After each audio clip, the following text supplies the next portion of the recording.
মাননীয় প্রধানমন্ত্রীর কাছে আমার প্রশ্ন ছিল, দেশের সকল প্রাথমিক বিদ্যালয়ের শিক্ষকদের ইংরেজি বিষয়ের উপর প্রশিক্ষণের ব্যবস্থা গ্রহণ করা হবে কিনা, হলে কবে নাগাদ করা হবে? ধন্যবাদ। মাননীয় প্রধানমন্ত্রী। ধন্যবাদ মাননীয় স্পিকার, ধন্যবাদ মাননীয় সংসদ সদস্য।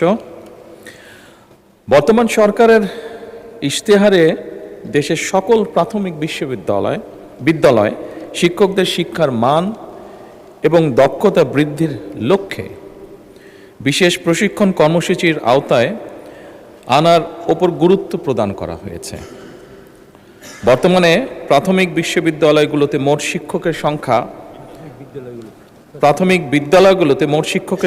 3,76,489 জন।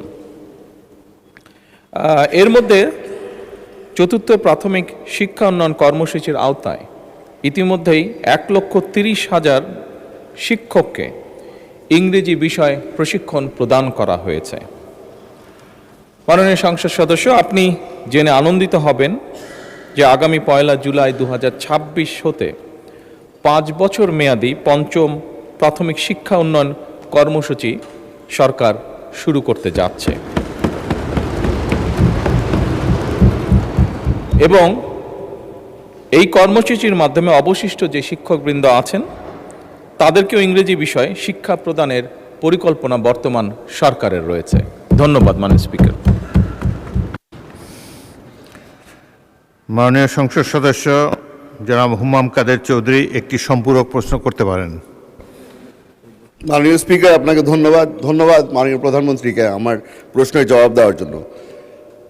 বর্তমানে মাননীয় প্রধানমন্ত্রী, আমরা যেটা দেখে এসেছি গত 17 বছর ধরে প্রাইভেট যেই স্কুলগুলি ছিল সেখানে টিচার নিয়োগ দেওয়ার সময় কোনো ধরনের গাইডলাইন অথবা কোনো সার্টিফিকেট দেওয়া হতো না।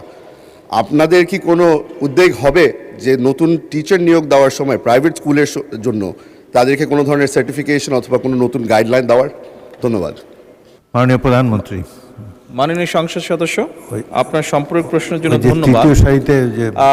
প্রাইভেট স্কুলের যেই গাইডলাইন, এটা তো প্রাইভেট স্কুল, আপনি নিজেই উল্লেখ করেছেন। স্বাভাবিকভাবে প্রাইভেট স্কুলের ব্যাপারে গাইডলাইন তো সরকারের দেওয়ার কথা নয়, সেটা তারা নিজেরাই ঠিক করবে। তবে এ ব্যাপারে যদি আপনার কোনো পরামর্শ থাকে সেটি আপনি যদি মন্ত্রণালয়ে জমা দেন, সে বিষয়ে নিশ্চয়ই আমরা বিবেচনা বা আলোচনা করে দেখতে পারি। ধন্যবাদ।